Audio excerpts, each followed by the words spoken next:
আসসালামু আলাইকুম রহমতুল্লাহ। Welcome to everyone. আমি আল মাহমুদ সুজন সাহা বালিকা মাধ্যমিক বিদ্যালয়ের বিজ্ঞান শিক্ষক। এসএসসি ফিজিক্স হয়ে আধুনিক পদার্থবিজ্ঞান ও ইলেকট্রনিক্স এই অধ্যায়ের একটা গুরুত্বপূর্ণ টপিক নিয়ে আলোচনা করব। টপিকের আলোচনার বিষয় অর্ধ পরিবাহী। তো আমাদের প্রথমে জানতে হবে অর্ধ পরিবাহী কি। অর্ধ পরিবাহী হল যাদের তড়িৎ পরিবাহিতা পরিবাহী এবং অন্তরকের মাঝামাঝি, তাদেরকে বলা হয় অর্ধ পরিবাহী। এখন পরিবাহীটা কি? যাদের মধ্য দিয়ে বিদ্যুৎ সহজে চলাচল করতে পারে সেটা হলো পরিবাহী। আর অন্তরক হলো যাদের মধ্য দিয়ে বিদ্যুৎ চলাচল করতে পারে না, তারা হলো অন্তরক বা অপরিবাহী বা ইনসুলেটর। এখন এই পরিবাহী সি কন্ডাক্টর উদাহরণ কি হতে পারে? হতে পারে গোল্ড, কপার, হতে পারে সিলভার, হতে পারে অ্যালুমিনিয়াম, হতে পারে নিকেল। এগুলো হলো সব পরিবাহী, এদের মধ্য দিয়ে সহজে বিদ্যুৎ চলাচল করতে পারে। আর অন্তরক কি? অন্তরক হলো ইনসুলেটর। ইনসুলেটর ইনসুলেটর এটা হতে পারে যেমন চীনামাটি, হতে পারে কাঠ, হতে পারে প্লাস্টিক। এগুলো সব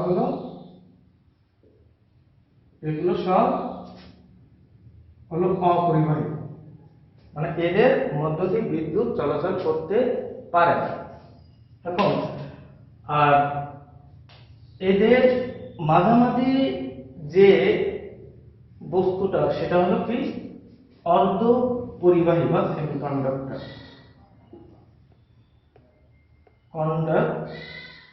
সেমিকন্ডাক্টর।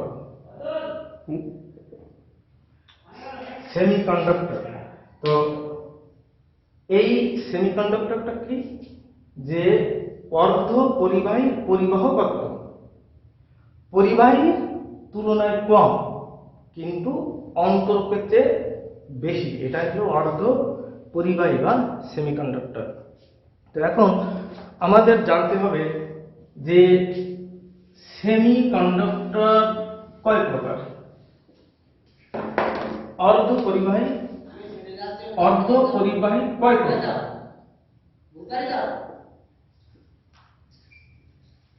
অর্ধ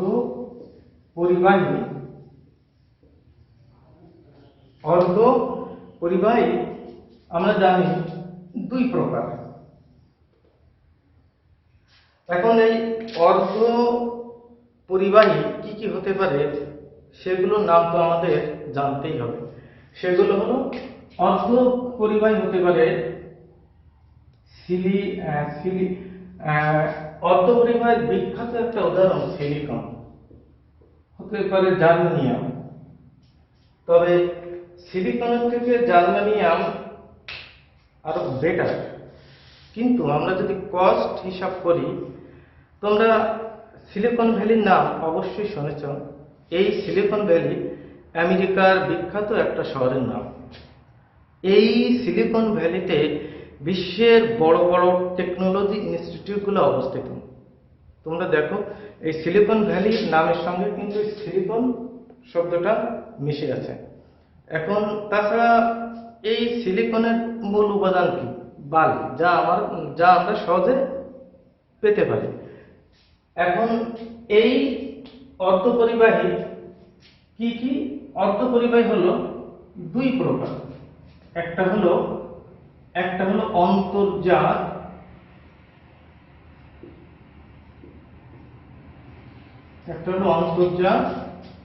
আর একটা হলো বহির্জাত।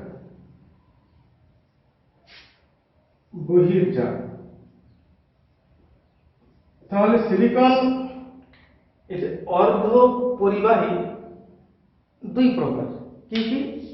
অন্তর্জাত বা বিশুদ্ধ অর্ধপরিবাহী বা পিওর সেমিকন্ডাক্টর। এদেরকে বলা হয় ইন্ট্রিনসিক সেমিকন্ডাক্টর। ইন্ট্রিনসিক সেমিকন্ডাক্টর কি?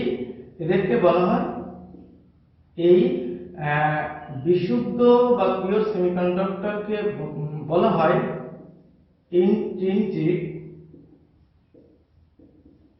সেমিকন্ডাক্টর। আর বহির্জাত বা অবিশুদ্ধ পরিবাহী বা অবিশুদ্ধ অর্ধপরিবাহী বা ইমপিওর সেমিকন্ডাক্টর, এদেরকে বলা হয় এক্সট্রিনসিক সেমিকন্ডাক্টর। এদেরকে বলা হয় এক্সট্রিনসিক সেমিকন্ডাক্টর। তাহলে এই যে অন্তর্জাত বা বিশুদ্ধ অর্ধ পরিবাহী, তোমরা যদি একটা সিলিকন ক্রিস্টাল বা সিলিকন খণ্ডের কথা চিন্তা করো, একটা সিলিকন খণ্ডের মধ্যে কিন্তু কোটি কোটি সিলিকন পরমাণু থাকে। এই যে সিলিকন পরমাণুগুলা কিভাবে থাকে? এখানে যদি আমরা চিন্তা করি যে একটা সিলিকন খণ্ডের মধ্যে যদি কোটি কোটি পরমাণু থাকে, সেগুলো কিভাবে থাকে? আমি এই যদি এখানে কয়েকটা সিলিকন পরমাণু নিয়ে তোমাদের একটু ব্যাখ্যা করার চেষ্টা করি।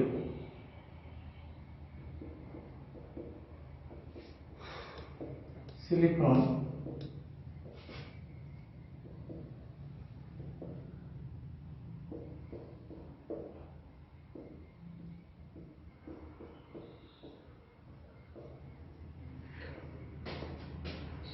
এখানে আমি 12টা সিলিকন পরমাণু নিয়ে এক্সপ্লেন করব। তাহলে এখন দেখো, এই যে সিলিকন পরমাণুগুলো আছে কিভাবে আছে? তাহলে এই যে সিলিকন ক্রিস্টাল কাকে বলে? যে অনেকগুলা সিলিকন পরমাণু যদি একে অপরের সাথে যুক্ত থাকে, তাহলে সেটাই হলো সিলিকন ক্রিস্টাল বা সিলিকন ক্লাস। তাহলে এইটা যদি সিলিকন খণ্ড হয়ে থাকে, তাহলে আমরা জানি, তোমরা একটা কথা মনে রাখবে, বিশুদ্ধ অর্ধপরিবাহীতে তাদের বহিস্থ শক্তি স্তরে সবসময় 4টা যোজনী থাকবে। সিলিকনের পারমাণবিক সিলিকনের পারমাণবিক সংখ্যা কত? সিলিকনের পারমাণবিক সংখ্যা হলো 14। এর যদি ইলেকট্রন বিন্যাস করা হয় কি হবে? 1s2 2s2 2p6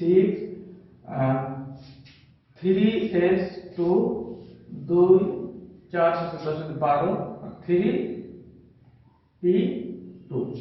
দেখো, এই যে সিলিকনের লাস্ট শেলে বা 3 নম্বর শক্তি স্তরে কিন্তু 4টা পরমাণু আছে। এরা কিভাবে থাকে? আমরা জানি প্রত্যেক পরমাণু তার বহিস্থ শক্তি স্তরে 8টা ইলেকট্রন রাখতে চায়। কেন? স্টেবিলিটি অর্জন করার জন্য।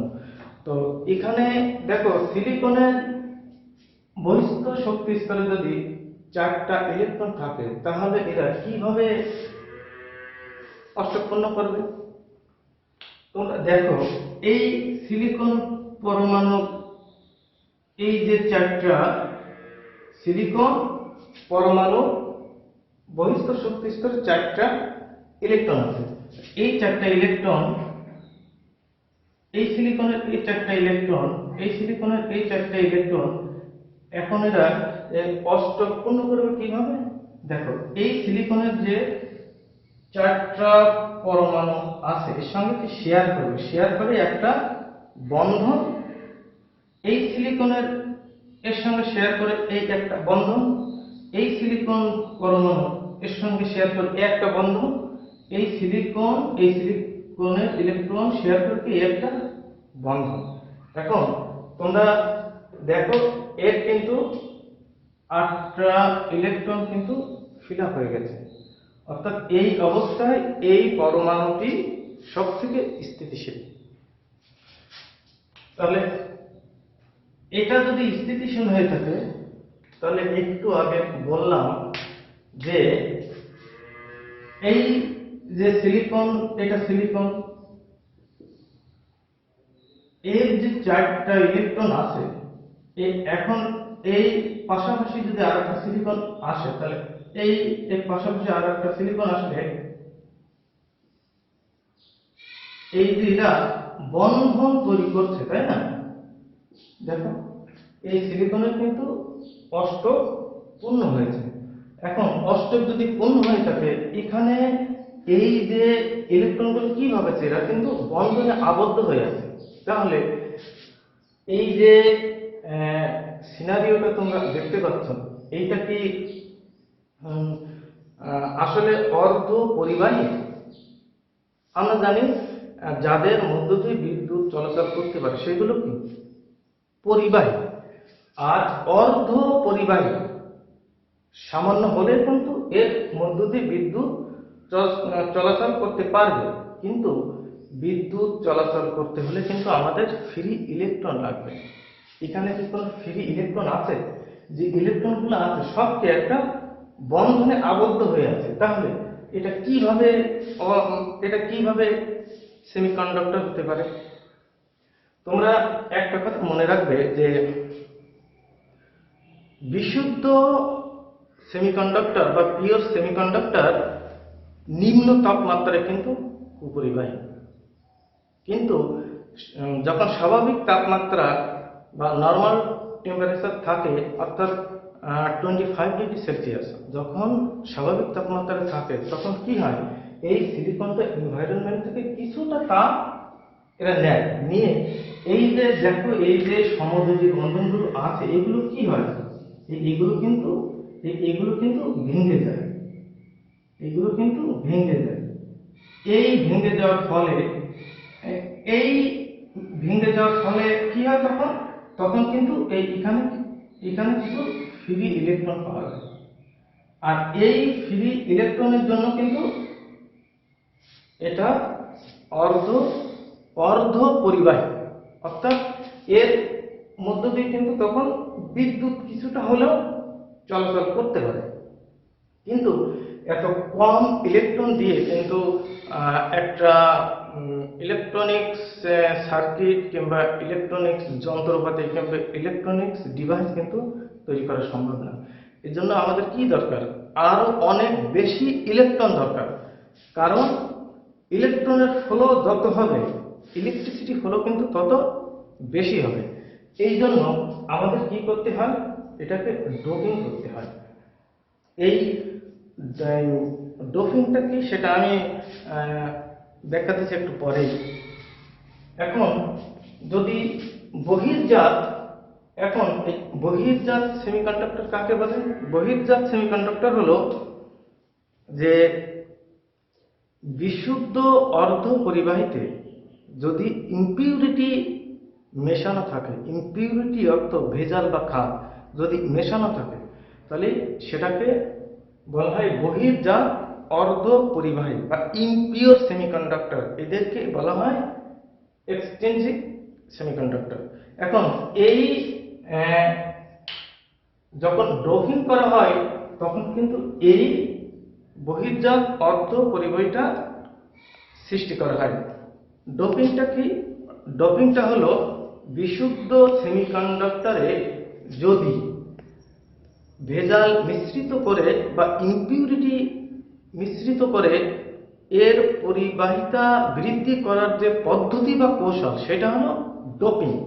তো এই ডোপিং করলে কিন্তু আমরা এখানে দুই ধরনের কি পাবো, এটা ডোপিং, ডোপিং বা তোমরা বলতে পারো ডোপাইন, ডোপাইন। ওকে, এখন এই ডোপিং করলে আমরা পাবো হলো এন টাইপ সেমিকন্ডাক্টর, আর পাবো হলো আমরা পি টাইপ সেমিকন্ডাক্টর। ওকে, এখন এন টাইপ আর পি টাইপ সেমিকন্ডাক্টর নিয়ে একটু আলোচনা করব। তোমরা দেখো এগুলোকে মুছে দিলাম। এখন এই যে এগুলোকে মুছে দিলাম, এখন আমরা আলোচনা করব এন টাইপ অর্ধপরিবাহী নিয়ে,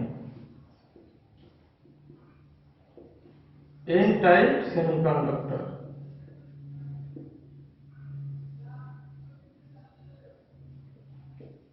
এখন এন টাইপ সেমিকন্ডাক্টর কাকে বলে?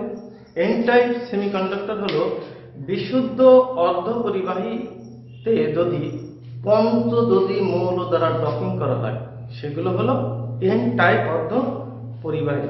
এখন পঞ্চযোজী মৌল কোনগুলো?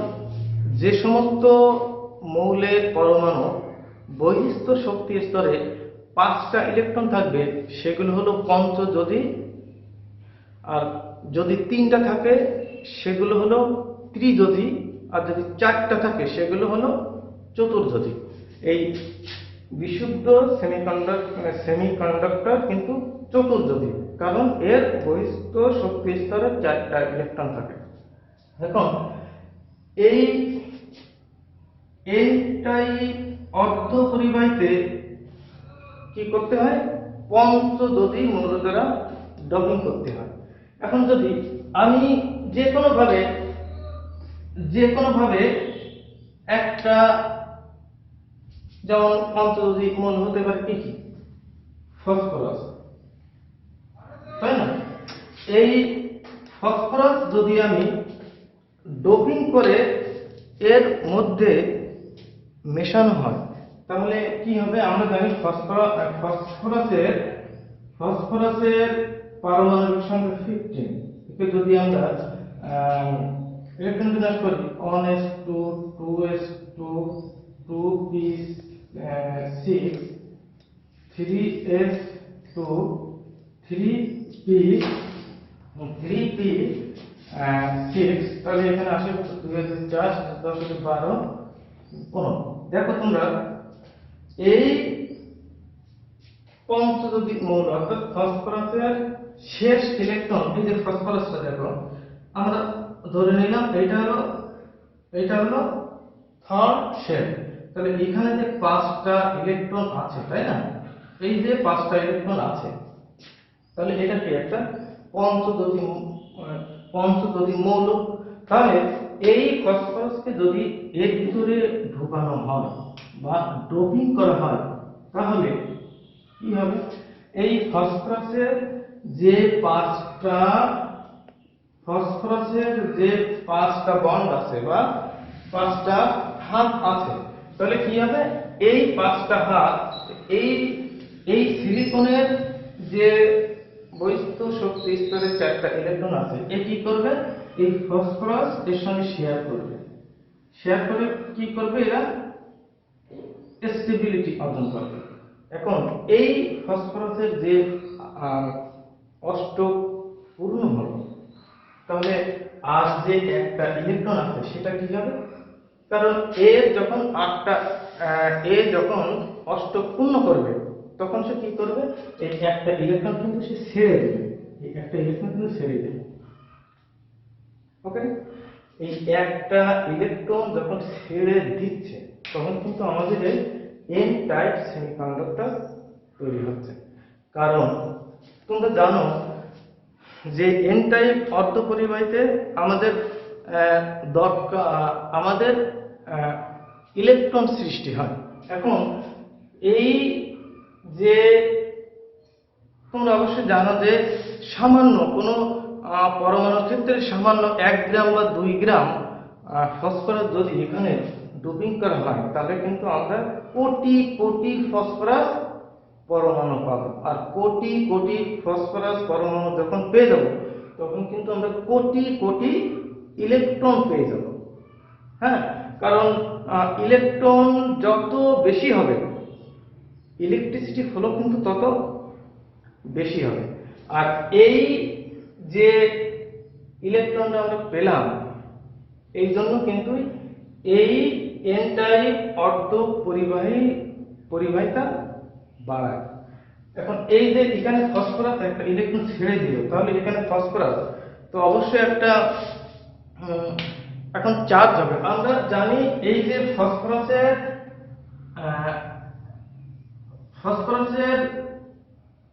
যে লাস্ট শেলে ইলেকট্রন আছে 5টা। এখন এই একটা পরমাণু যখন স্বাভাবিক অবস্থায় থাকে, তখন কি হয়, এখানে কিন্তু প্রোটন সংখ্যা আছে কত, 15টা, আর ইলেকট্রন সংখ্যা আছে কত, 15টা। কিন্তু যখন সে একটা ইলেকট্রন ছেড়ে দিচ্ছে, এই যে একটা ইলেকট্রন যখন ছেড়ে দিবে, সে সময় কি হবে, সে সময় কিন্তু এটা চার্জ দিতে হবে। কেন, যখন একটা ইলেকট্রন ছেড়ে দিবে, সে সময় এখানে প্রোটন সংখ্যা এটা কিন্তু চেঞ্জ হবে না, কিন্তু চেঞ্জ হচ্ছে কি ইলেকট্রন। একটা ইলেকট্রন ছেড়ে দেওয়ার ফলে কি হচ্ছে, এখানে কিন্তু ইলেকট্রন হয়ে যাচ্ছে 14টা। এই যে 14টা ইলেকট্রন, এই যে একটা ফসফরাস কিন্তু তখন ফসফরাস কি তখন কিন্তু পজিটিভ আয়ন হিসেবে থাকবে। ওকে, একটা ইলেকট্রন যখন ছেড়ে দিবে, তখন কিন্তু একটা ইলেকট্রন কম হয়ে যাচ্ছে। কম হয়ে যাওয়ার ফলে এই ফসফরাস কিন্তু এখানে পজিটিভ আয়ন হিসেবে থাকবে বা পজিটিভ চার্জ হিসেবে থাকবে। তো এটা যদি তোমাদের এন টাইপ এই নেগেটিভ, এই যে এন আমরা জানি যে আমরা জানি কিন্তু আমরা জানি যে ইলেকট্রনের চার্জ কি, ইলেকট্রনের চার্জ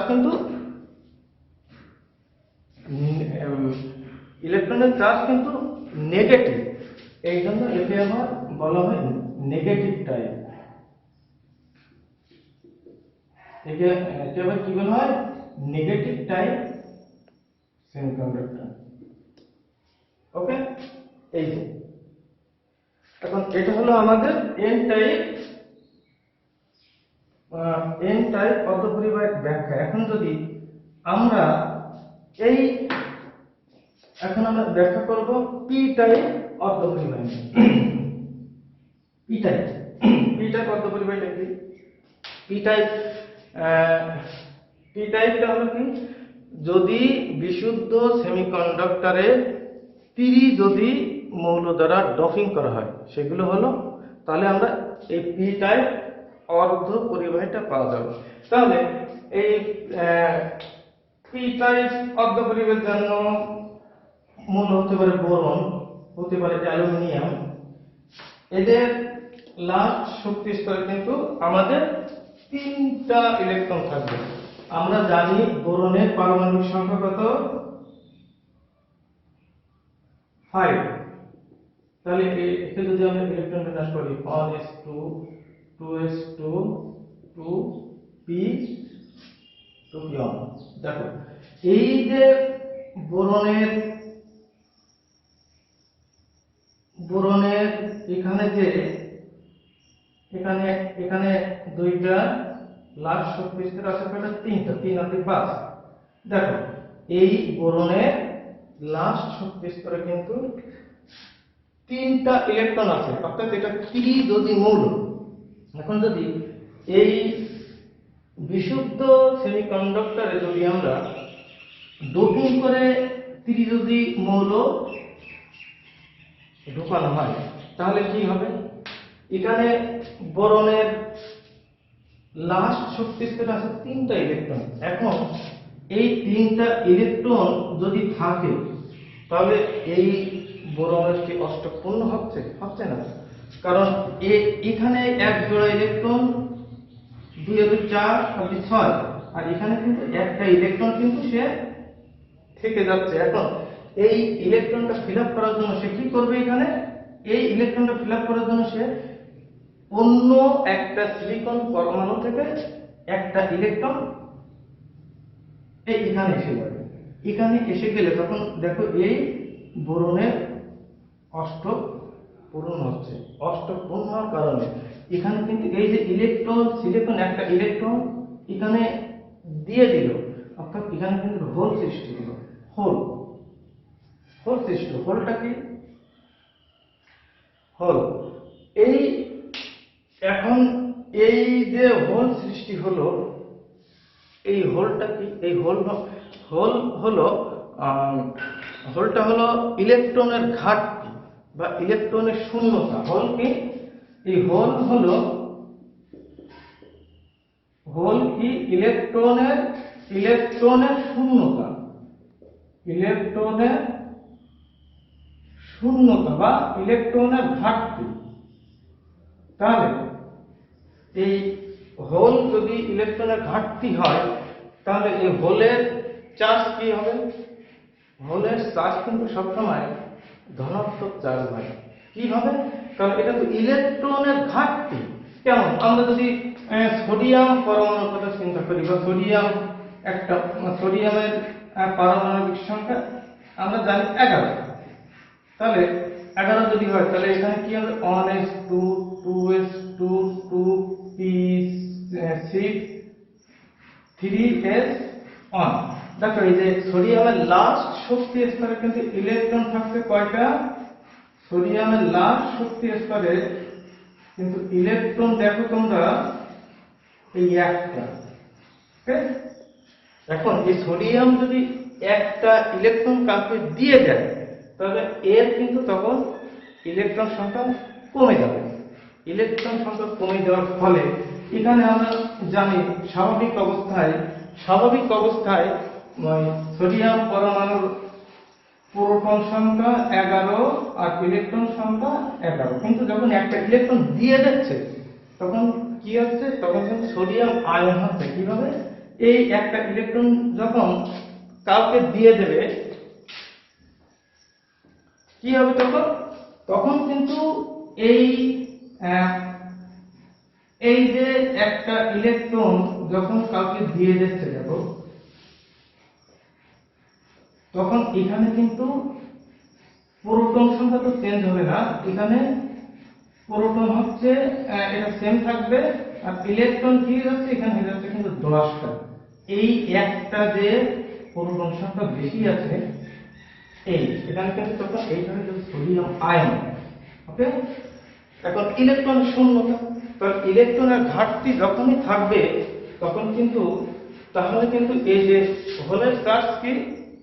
হোলের চার্জ কিন্তু অবশ্যই হবে ধনাত্মক চার্জ।